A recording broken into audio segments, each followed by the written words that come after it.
नमस्कार, संवाद पे आपका स्वागत है। मैं हूं चेतना शर्मा आपके साथ। और नीरजा मोदी स्कूल में अमायरा के साथ जो कुछ भी हुआ उस पर शिक्षा विभाग की जांच समिति ने अपनी रिपोर्ट तैयार करके शिक्षा मंत्री को सौंप दी है। इस रिपोर्ट में समिति ने घटना के पीछे कई स्तरों पर हुई जो चूकें हुई, लापरवाहियां हुई, वो सब लिखा है। स्कूल भवन की संरचनात्मक खामियों से लेकर कक्षा में शिक्षिका द्वारा छात्रा की शिकायतों को नजरअंदाज करने तक। इसके साथ ही समिति ने छात्रा के मानसिक स्वास्थ्य को भी इस हादसे से जुड़ा हुआ एक महत्वपूर्ण कारण माना है। अगर रिपोर्ट की माने तो इस रिपोर्ट के अनुसार अमायरा को कक्षा में कुछ बच्चे लगातार बुली कर रहे थे। वो कई बार शिक्षिका से इसकी शिकायत करती थी, लेकिन उसकी बात को गंभीरता से नहीं सुना गया।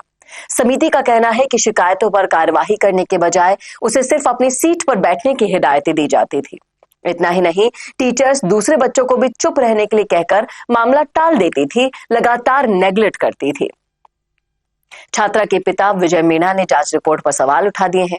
उनका कहना है कि समिति को स्कूल की खामियों और सुरक्षा व्यवस्था की जांच करनी चाहिए थी, जबकि उनकी बेटी की बात कक्षा में 5 बार शिकायत के बावजूद नहीं सुनी गई। उन्होंने आरोप लगाया कि समिति ने उनसे असंबंधित निजी सवाल पूछे। पिता का कहना है कि हर बच्चा रात में गेम खेलता है और हैलोवीन गेम का उनकी बेटी पर कोई मानसिक प्रभाव नहीं था। उन्होंने कहा कि वो रिपोर्ट का गहराई से अध्ययन करेंगे और यदि असंतुष्ट रहे तो निष्पक्ष और स्वतंत्र जांच की मांग करेंगे। पुलिस जांच जारी होने का हवाला देकर स्कूल प्रशासन ने किसी भी टिप्पणी से इनकार कर दिया है। स्कूल वैसे भी कहां कुछ बोल रहा है।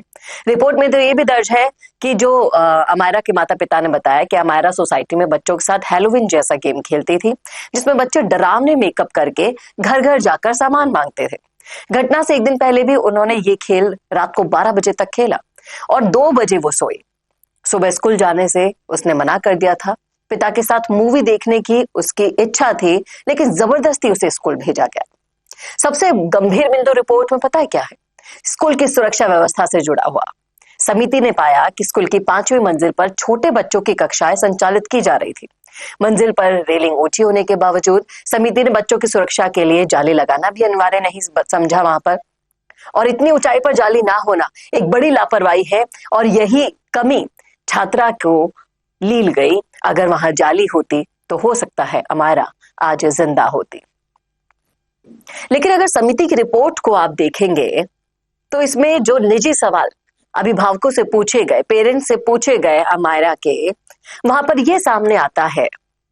एक आम तौर पर अगर हम नॉर्मल, आप भी पेरेंट्स हैं, मैं भी पेरेंट हूं, तो बातचीत करें कि अगर रात को 12 बजे तक हमारा बच्चा गेम खेल रहा है, पहली बात क्यों खेल रहा है? अगर स्कूल जाने वाले बच्चे होते हैं, जल्दी उठने वाले बच्चे होते हैं, नीरजा मोदी के स्कूल टाइमिंग को अगर आप देखेंगे तो वो कोई डे बोर्डिंग स्कूल तो है नहीं।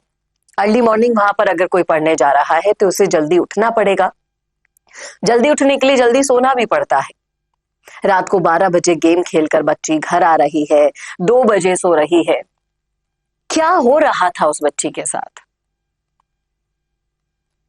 एक माता पिता होने के नाम पर यहां पर कई सारे सवाल आप जैसे माता पिताओं पर खड़े हो रहे हैं साहब। विजय मीणा और अमायरा की माता को भी, मां को भी ये जानना चाहिए कि एक स्वस्थ जीवन शैली जीने के लिए आपको कुछ नियम फॉलो करने होते हैं। अगर बच्चा स्कूल जल्दी जा रहा है, 7 बजे, 7:15 बजे तक स्कूल पहुंचना है, उसके लिए आप अप्रोप्रिएट 1 घंटा पहले लेकर चलते हैं कि वो उठेगा, अपने दैनिक कार्य से निपटेगा, तैयार होगा, नाश्ता करेगा, स्कूल जाएगा। लेकिन यहां तो जीवन शैली खराब थी। 12 बजे तक आप हैलोवीन जैसा गेम खेल रहे हैं और फिर उसके बाद 2 बजे बच्ची सो रही है। आप समझ सकते हैं कि किस कंडीशन से गुजर रही होगी अमायरा। घर में भी ऐसा माहौल मिल रहा है, स्कूल में भी ऐसा माहौल मिल रहा है। वो करती तो करती क्या? कहीं पर भी उसके मन लायक चीजें नहीं हो रही थी। और अब माँ बाप कहते हैं कि हमारे बच्ची के मानसिक स्वास्थ्य पर सवाल उठाया इस रिपोर्ट ने। ये सवाल उठाने को मजबूर किसने किया साहब? अगर आप उसके साथ हर कदम पर, हर स्टेप पर मौजूद होते तो आज ये सिचुएशन ही ना होती। बहुत सारे वीडियोस में बना चुकी हूं इस मामले को लेकर। जांच रिपोर्ट हमारे सामने है।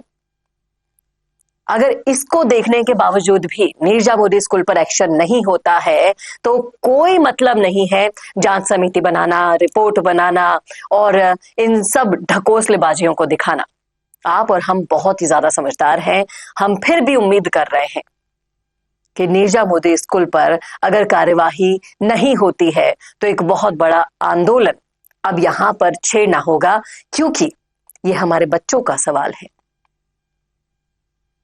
और इन बच्चों के साथ साथ उन माता पिताओं के लिए भी काउंसलिंग सेशंस शुरू करने होंगे स्कूल लेवल पर या पर्सनल लेवल पर, ताकि उन्हें पता चले कि वो अपने बच्चे के साथ अनजाने में क्या गलतियां कर रहे हैं। बताइएगा जरूर कमेंट करके कमेंट बॉक्स में क्या सोचते हैं आप इस मुद्दे पर। रखिएगा राय कमेंट बॉक्स में। यहां पर अमायरा तो चली गई, लेकिन छोड़ गई वो हजारों सवाल जिनके जवाब आपको और हमें ढूंढने हैं। तो इस वीडियो को ज्यादा से ज्यादा शेयर करना ना भूलेगा और ऐसे और वीडियोस के लिए देखते रहिए संवाद भारत का, भारत के लिए। नमस्कार। अगर आप बनना चाहते हैं पॉलिटिशियन, लेकिन पब्लिक स्पीकिंग और अपने विचारों को व्यक्त करना चुनौती लगता है, या कैमरे और पब्लिक के सामने किसी तरह से बोल पाए इसमें मुश्किल होती है, तो मिशी मीडिया सॉल्यूशंस लेकर आया है पॉलिटिकल कंसल्टेंसी कैंपेन, जिसमें वरिष्ठ जर्नलिस्ट और पॉलिटिकल एनालिस्ट की एक्सपीरियंस्ड टीम आपको मदद करेगी, जिससे आपकी आवाज और भी बुलंद हो जाएगी। इसमें हम आपके गोल को पूरी तरह से टारगेट करेंगे कि किस तरह से आपको पार्टी पहचाने, आपको उस क्षेत्र के लिए चुने, कैसे सर्वेज में आपका नाम आए, कैसे लोगों के बीच में आपका माहौल बने। न सिर्फ कंसल्टेंसी हम आपको देंगे, बल्कि आपको सारे रास्ते दिखाएंगे और बताएंगे भी, जिससे आप भारत की राजनीति में अच्छे पॉलिटिशियन बनके समाज का सुधार कर सके। तो अभी कॉन्टैक्ट कीजिए स्क्रीन पर दिए गए नंबर पर।